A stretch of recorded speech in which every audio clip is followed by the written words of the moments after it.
자, 대장동 성남FC 건으로 이재명 민주당 대표에 대해서 검찰이 아마 내일쯤에 재판에 넘길 것 같다, 기소할 것 같다라는 오늘 중앙일보 보도가 있었는데요.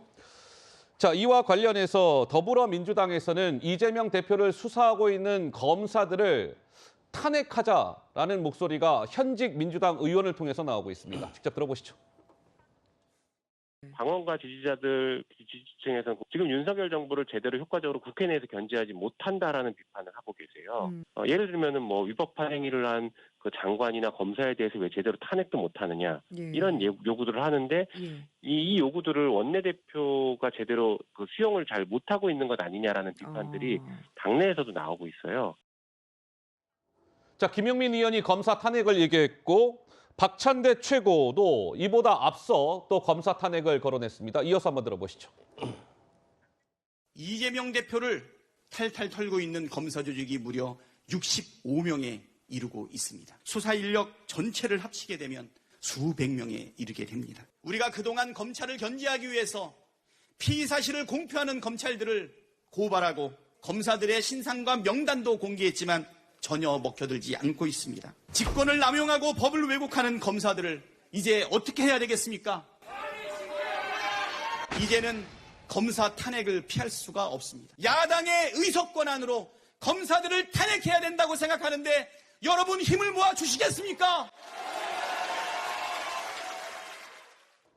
자, 김용민, 박찬대 두 명의 민주당 의원, 이재명 대표를 수사하고 있는 검사 탄핵을 언급했습니다. 장윤미 변호사님 네. 동의가 되시는지요? 저는 이 국면을 타개하는데 검찰 탄핵이 대안이 될 수는 없다라고 생각합니다. 허허. 만약에 탄핵을 하려면 이미 제도적으로 정비가 되어 있죠. 공무원이 헌법과 법률 위반이 있다면 직무를 수행하기 어려울 정도로 현저한 법적 위배 사안이 있다라면 탄핵할 수 있습니다. 그럼 검사도 마찬가지이고 만약에 이런 문제를 정말 정교하게 공론화하자면 뭔가 실질적인 불법 행위가 뭐가 있었는지, 어떤 사례가 있었는지, 언제 그것이 이루어졌는지에 대한 최소한의 사실관계 검토는 있었어야 된다고 생각합니다. 그런 어떤 수기 과정 없이 그리고 논의 없이 뭔가 정치적인 구호 성격으로 뭔가 검사의 인적 사항 그리고 수사하고 있는 내용을 알렸지만 별 정치적인 여진이 없었다라고 해서 특정 검사들, 특정 수사를 하고 있는 검찰의 탄핵을 하겠다고 하면 이 수사 자체를 굉장히 좀 정치적인 소용돌이로 가져가는 거 아니겠습니까?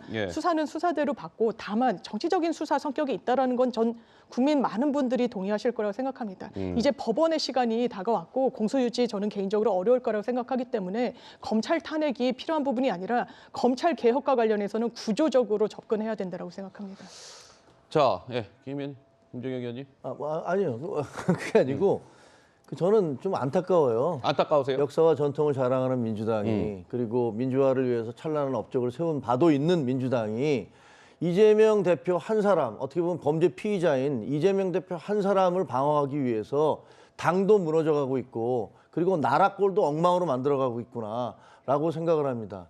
아니 지금 저분이 얘기하신 거 지금 민주당에서는요 윤석열 대통령 취임하자마자 얼마 지나지 않아서 탄핵하겠다고 길거리로 나섰었잖아요. 아이고, 예. 아니 대통령 출범하자마자 탄핵하자 그러고 그다음에 이미 그 이상민 장관에 대해선 탄핵을 시켰어요. 탄핵 발의를 시켰어요. 그래서 지금 재판이 지금 아직 헌법재판소에서 판결이 내려지고 있지 않지만 169석이라는 의석을 가지고서 뭐든지 하겠다는 거 아닙니까? 뭐든지 하겠다. 그걸 뭐라고 그러죠? 의회 폭력입니다. 의회 입법 폭력? 독재고 있을 수 없는 일을 지금 해대고 있는 거예요. 검사들에 대해서 얼굴을 사진을 만들어 갖고 막 붙이고 그다음에 돌리고 그다음에 자기 당 의원들에 대해서도 이게 수박이냐 아니냐 하면서 사진을 붙여 갖고 이것을 돌리고 아니 대한민국이 무슨 전체주의 국가로 다시 돌아가고 있습니까? 169석의 의석을 가졌으면 민주당은 무슨 짓을 해도 됩니까? 알겠습니다. 대한민국의 법과 질서를 이렇게 깡그리 무너뜨리려고 해도 되는 겁니까? 저는 민주당의 미래가 참으로 안타깝습니다. 법과 질서 위에서 하는 거고요. 탄핵이요? 모든 주장이 다 실행하겠다라는 것을 전제로 하는 건 아니지 않습니까? 정치적인 메시지를 보내는 것이고 그만큼 지금 검찰의 수사와 행태가 지나치게 어느 한쪽에 치우쳐 있다라는 우려에 대해서 강력하게 경고를 하고 있는 것이죠. 탄핵은 민주당 내 정서가 있습니다. 박근혜 전 대통령 탄핵당에 마땅했지만 그럼에도 불구하고 탄핵 이후에 우리 정치가 너무 건조해지고 극단으로 대결하는 이런 풍토가 되는 것에 대해서 많은 분들이 안타깝게 생각하고 있어요. 예. 이상민 전 장관에 대한 탄핵도 가급적 피하고 싶었으나 이태원 참사에 대하는 대통령과 그 장관의 모습 속에서 불가피하게 탄핵을 선택할 수밖에 없었는데 또다시 계속해서 탄핵의 카드를 끌어낸다라고 하면 탄핵 그 자체가 갖는 정치적 의미가 너무 약화되기 때문에 예. 지금 보내는 메시지는 그야말로 정치적 메시지이다 이렇게 해석하는 것이 맞습니다. 알겠습니다. 알겠습니다.